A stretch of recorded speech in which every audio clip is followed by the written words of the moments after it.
Essa decisão monocrática do ministro Gilmar Mendes do Supremo Tribunal Federal tem gerado uma forte reação no Congresso. Parlamentares afirmam que a decisão de Gilmar representa um ataque direto às prerrogativas do Legislativo e chegam a dizer que o ministro quer reescrever a Constituição. Diante disso, já se discute uma PEC para regulamentar o impeachment de ministros do Supremo. E para falar sobre esse assunto, o nosso contato agora é com o deputado Coronel Thadeu. Bom dia, deputado. Seja muito bem-vindo. Obrigado por nos atender. Bom dia, Daniel. Bom dia para todos vocês aí no estúdio. Bom dia para toda a nossa audiência também. Participam dessa entrevista com o senhor, deputado, a Berenice Leite e também a Guta Pini. Mas eu faço a primeira pergunta. Como é que o senhor avalia essa decisão monocrática aí do ministro Gilmar Mendes que impede o andamento de pedidos de impeachment contra ministros da Suprema Corte?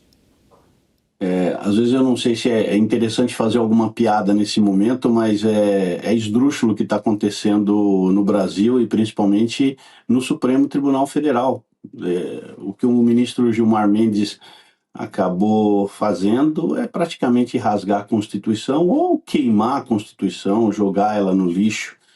Ele provocou uma polêmica muito grande, levantou uma fogueira que eu não sei exatamente onde é que ela vai parar. Eu gostaria de ter um resultado muito prático para isso, né? Que o Senado agisse e fizesse aquilo que tem que ser feito, porque é mais um abuso de autoridade praticado por um ministro. Eu digo abuso por quê? Porque essa decisão monocrática, né? E agora há pouco, se eu não me engano, a própria Berenice comentou sobre a PEC 8, que trata das decisões monocráticas, dos limites que precisam ser impostos a essas decisões monocráticas.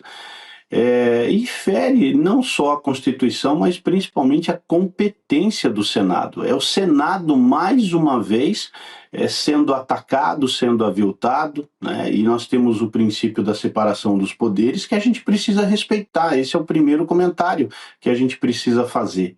Essa decisão invade a competência do Congresso e principalmente do Senado Federal, né, e viola o princípio da separação dos poderes que é previsto no artigo 2º da Constituição. Ainda na Constituição, a gente vê lá que está escrito de forma clara, não há dúvida no que está escrito no artigo 52, inciso 2º, compete ao Senado processar e julgar os ministros do Supremo Tribunal Federal. Qual é a letra que o ministro Gilmar Mendes não entendeu?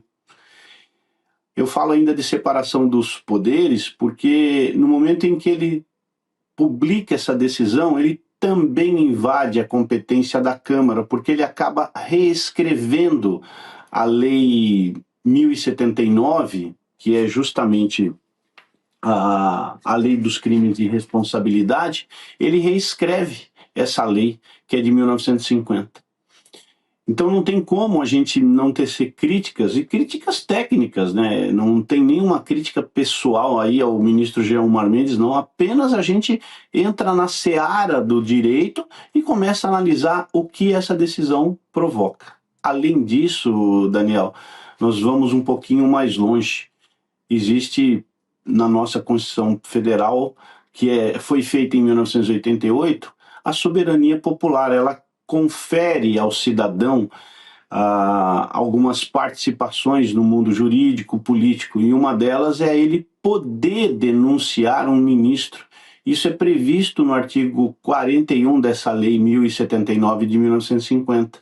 Está lá escrito que o cidadão ele é pessoa legítima para denunciar um abuso de um ministro do Supremo Tribunal Federal. E isso, então, praticamente é sacado.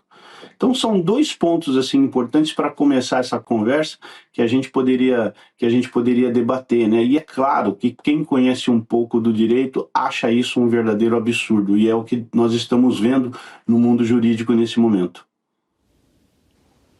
Bom dia, deputado Coronel Thadeu, que honra falar com o senhor novamente. E olha, eu gostaria muito de saber a sua opinião no sentido que há muito tempo nós não víamos ali, especialmente o presidente do Senado, Davi Alcolumbre, ter algum tipo de reação, mas isso só mostra que a situação é realmente muito crítica nesse momento.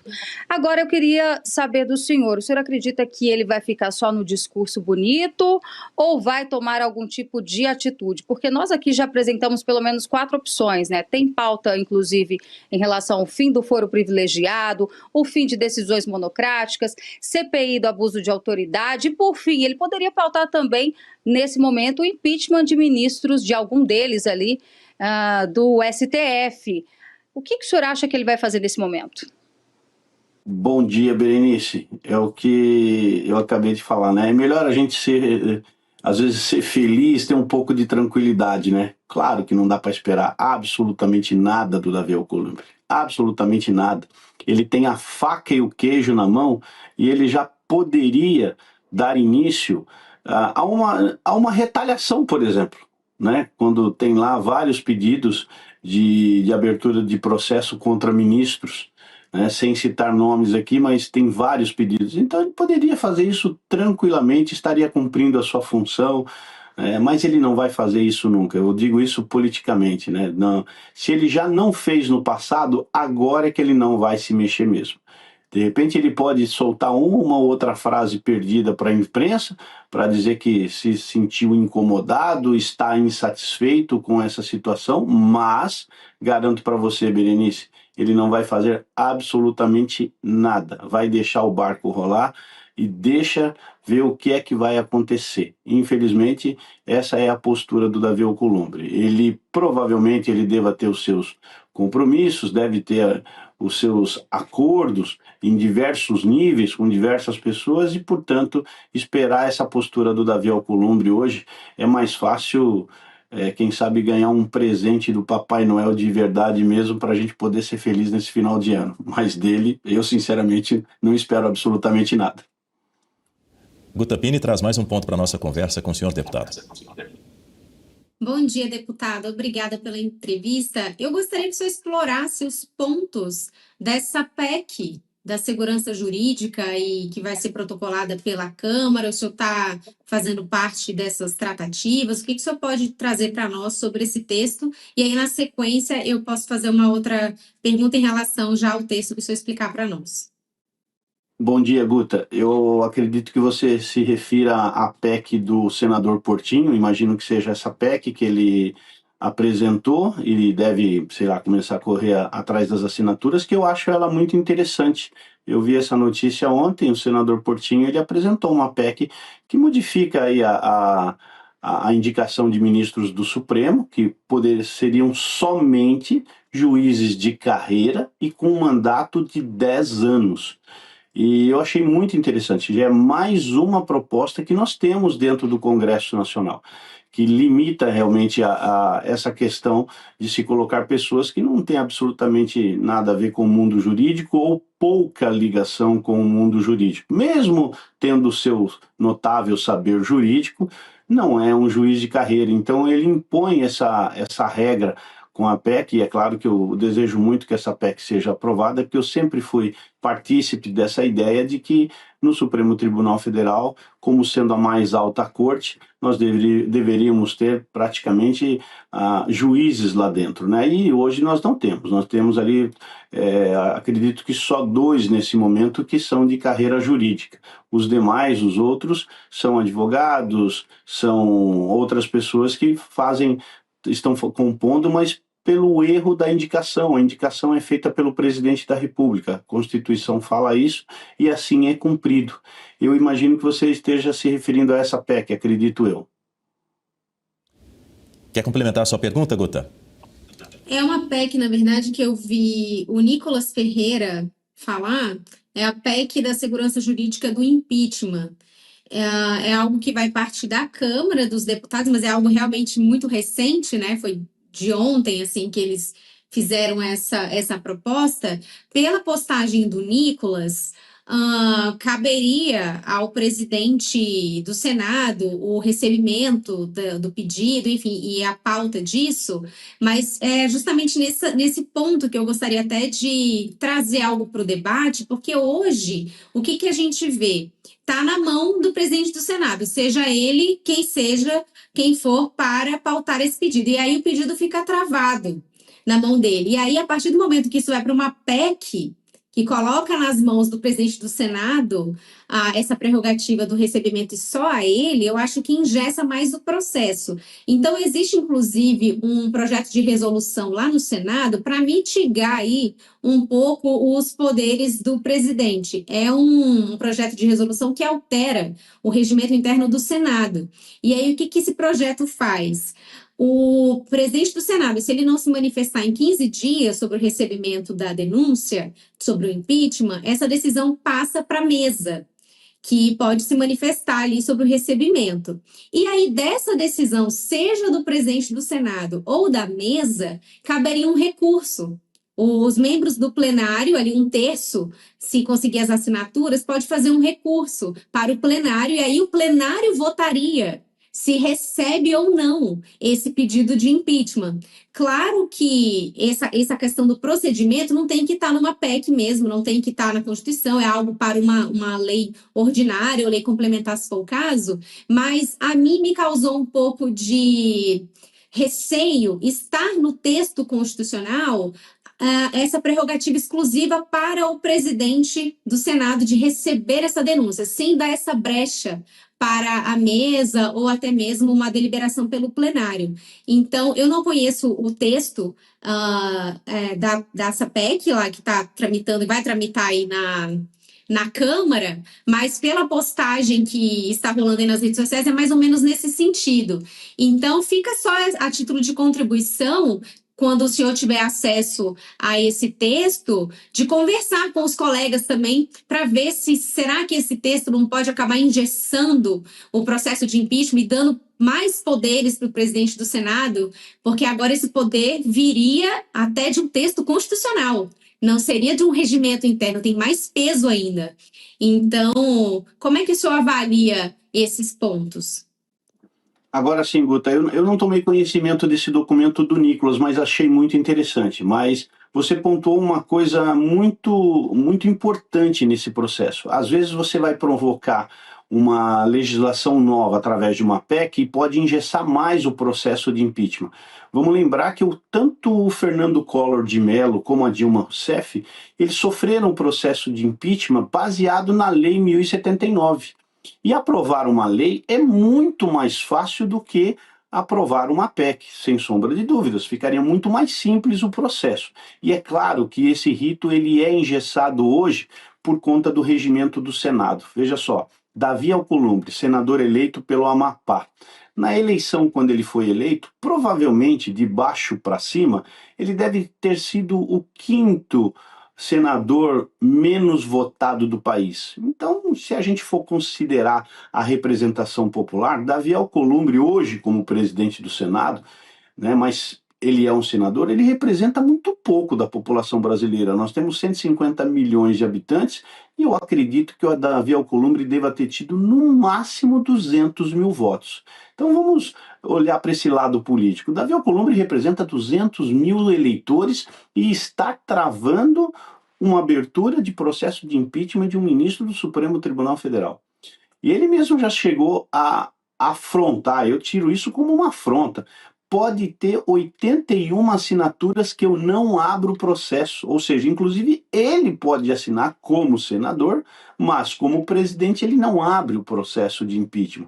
Isso é muito ruim, quando você tem ali um terço dos senadores ali praticamente somando mais da metade dos eleitores, ou seja, você tem uma representação popular absurda, suficiente para se decidir alguma coisa dentro do Senado Federal, e isso não acontece porque o regimento trava, porque é uma decisão monocrática do presidente. Isso é muito ruim e eu acho que é isso que precisa ser mudado. Esse é o ponto principal nesse processo. E você pode fazer isso de outras formas sem ser por uma PEC, você simplifica o caminho. É claro que nós vamos ter vários embates aí, mas você precisa pontuar, saber exatamente onde é que está aquele ponto, qual é aquele parafuso que está travando essa roda. E nesse caso é essa decisão monocrática do Senado.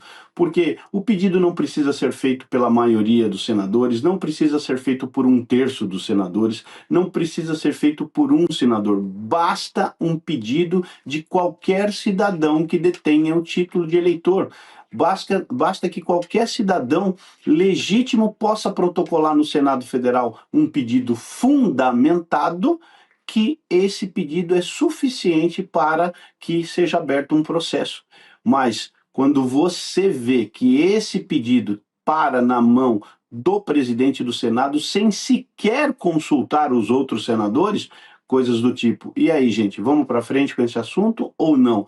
Não, simplesmente quem está ali sentado na cadeira vai decidir pela vontade de milhões de brasileiros, lamentavelmente. A ideia é boa do Nicolas, sem sombra de dúvida, mas eu acredito que as mudanças que precisam ser feitas, elas são muito mais simples do que possa parecer. Guta, quer complementar? Eu localizei aqui sobre essa PEC do Nicolas, segundo ele, no texto, se o pedido feito por um senador tiver aí o apoiamento de 3/5 dos 81 senadores, aí o presidente do Senado é obrigado a pautar. Então, aí seriam 49 senadores. Então, nesse caso dessa PEC, pelo que eu estou entendendo, se um cidadão fizer o pedido, tem um desdobramento. Mas se tiver apoiamento, se um senador fizer e tiver apoiamento de 49 senadores, aí o presidente do Senado é obrigado a pautar. Então, é nesse sentido aqui a proposta. Interessante essa proposta, porque, veja só, ele considera essa representação popular que os senadores possuem.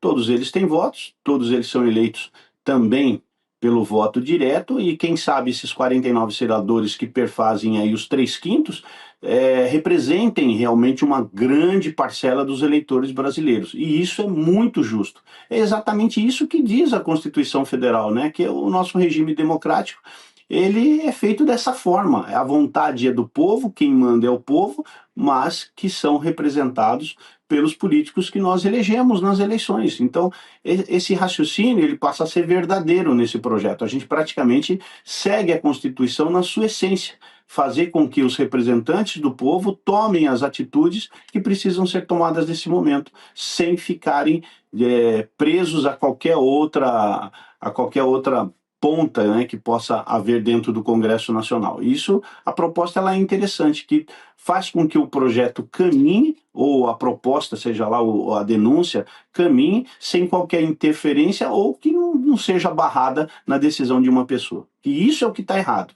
ser barrado na mão de uma pessoa. Isso que precisa ser mudado urgente.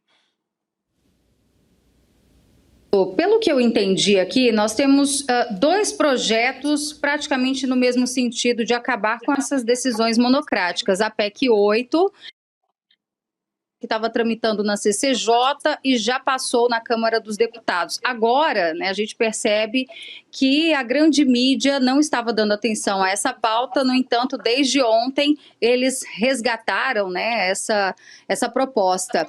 Mas a gente já vem falando aqui na Oeste há muito tempo sobre a importância dessa aprovação. O que eu queria saber do senhor em relação, a gente já sabe o posicionamento de Davi Alcolumbre, que só vai ficar no discurso, mas a gente teve também ali, por exemplo, o líder do Partido dos Trabalhadores, que é o senador Randolfo Rodrigues, também dizendo ali, olha, nós vamos apoiar qualquer proposta que nos ajude a não ficar reféns do STF. Lembrando que eles também fizeram oposição a tal PEC que batizaram como da blindagem e estão sofrendo na pele. Mas em relação a essa proposta que está na Câmara, ela tem um ingrediente a mais, que seria também suspender ali que partidos nanicos, a exemplo do Solidariedade, acionem a Justiça, o Supremo Tribunal Federal, para que em situações como essa, né, eles acabam ali, mesmo não tendo tanta relevância, representatividade no Congresso, eles acabam, de certa forma, ganhando poder ao acionar o Supremo Tribunal Federal. Quais dessas duas propostas o senhor acredita que deve ser aprovada primeiro e pode ser mais eficaz nesse momento?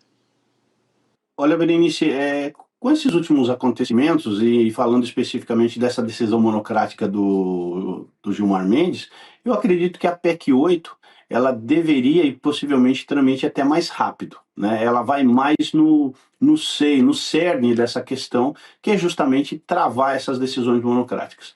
Na minha opinião, como bacharel em Direito, decisão monocrática só serve para juiz de primeira instância. A partir da primeira instância, nós temos colegiados, nós temos os tribunais, depois nós temos o Superior Tribunal de Justiça e o Supremo. Para mim, decisão monocrática não deve entrar dentro de uma corte, seja ela qual for, de segunda, de terceira ou de quarta instância, que no caso é o Supremo Tribunal Federal. Isso, para mim, é uma afronta muito grande. Se é um colegiado, todos precisam decidir, todos, sem exceção. Então, eu sou contra, radicalmente contra essa questão da decisão monocrática. Então, essa PEC 8, para mim, ela tem uma importância muito grande, porque ela começa a fazer mudanças, né, e vai retirando esses poderes dos ministros do Supremo, que eu não concordo que eles tenham.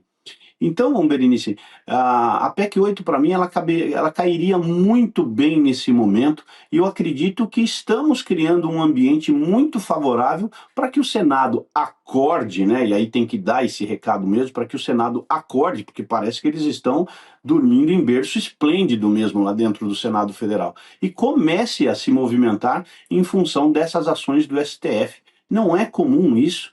Olha que acompanho política há muitos anos, eu nunca vi tanta interferência na minha vida feita pelo Supremo Tribunal Federal como nos últimos anos. É um negócio impressionante. Nos anos 80, nos anos 90, eu não via esse tipo de assunto nem circular em lugar nenhum, ninguém se falava de STF. E hoje, infelizmente, eles ganharam esse protagonismo, provocaram esse protagonismo e praticamente estão mandando no país e acabando com a democracia. Então precisa se impor limites, sim, ao STF. Eles precisam ter limites e saber que ali naquela praça tem 3 poderes e os 3 precisam se respeitar. E o Supremo precisa respeitar cada um dos poderes, e não é isso que a gente está vendo nos dias de hoje. A cada semana há uma decisão que ofende claramente, ataca claramente um dos poderes. Isso não é legal para a nossa democracia, não. Nós conversamos com o deputado Coronel Thadeu. Deputado, muito obrigado pela gentileza de nos atender. Volte sempre, um ótimo dia para o senhor e até uma próxima oportunidade.